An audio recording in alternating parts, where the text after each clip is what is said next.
ভদ্রপুর 2 গ্রাম পঞ্চায়েত, যেটা বীরভূম ডিস্ট্রিক্টের নলহাটি 2 ব্লকের আন্ডারে পড়ে। তো কিছুদিন ধরেই নয়, অনেক দিন ধরেই যে পঞ্চায়েতের লাইব্রেরিটা বন্ধ ছিল। অনেকে সেই নিয়ে আমাকে বলে যে পঞ্চায়েতের লাইব্রেরিটা অনেক দিন ধরে বন্ধ আছে, এবং আমি নিজেও গিয়েছি প্রায় 5-6 বার। আমি প্রধান তনুজা খাতুনকে বলেছি যে লাইব্রেরিটা বন্ধ আছে, সেটা কিছু ব্যবস্থা করুন, কিন্তু তিনি কিছু কর্ণপাত করেনি। তারপরে আমি পরবর্তীতে আবার লাইব্রেরিতে গিয়েছি, কিন্তু সেটা বন্ধ ছিল।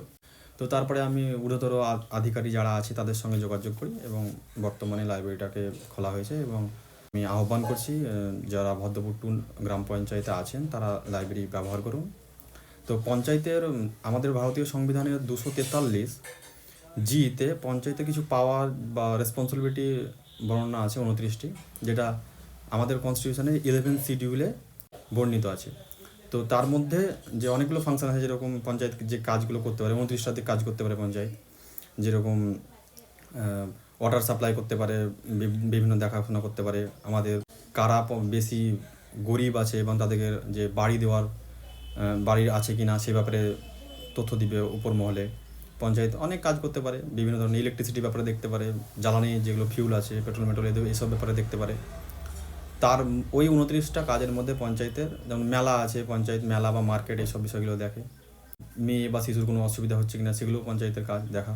তো এরকম 29টা কাজ আছে, ইলেকট্রিসিটি দেয় যেরকম বললাম। তো যাই হোক, এই সব 29টা কাজের মধ্যে একটা কাজ আছে পঞ্চায়েতের, যে লাইব্রেরি রাখতে হবে, যাতে শিশু বা যারা বইপ্রেমী আছে তারা সেখানে সময় কাটাতে পারে পঞ্চায়েতের লাইব্রেরিতে, যেটা পঞ্চায়েতের কাজ। তো বিগত কিছুদিন ধরে এটা বন্ধ ছিল। আর এখানে পঞ্চায়েত সমিতির একজন মেম্বার আমাকে ফোন করেছিল, এবং তিনি আশ্বাস দিয়েছেন যে লাইব্রেরি সবসময় খোলা থাকবে। তো আমি তাকে ধন্যবাদ জানাবো যদি এটা মানে পরবর্তীতে খোলা থাকে, সবাই ব্যবহার করে। এখন আমি তার নাম করছি না, পরে যদি সেটা তার কথাটা সত্যি হয় তো আমি অবশ্যই তাকে ধন্যবাদ জানাবো।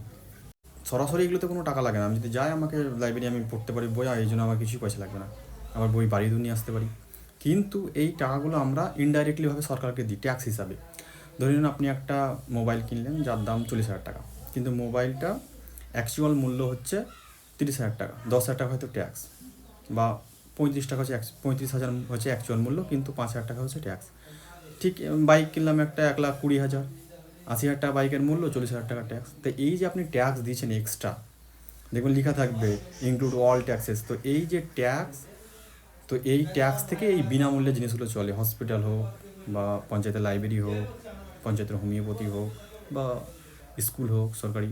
তো আমি যখন ট্যাক্স পে করছি, তাহলে আমি কেন এই সুবিধাগুলো নেব না? এই সুবিধাগুলো অবশ্যই নেব। তো আপনারা আসুন এবং লাইব্রেরি ব্যবহার করুন।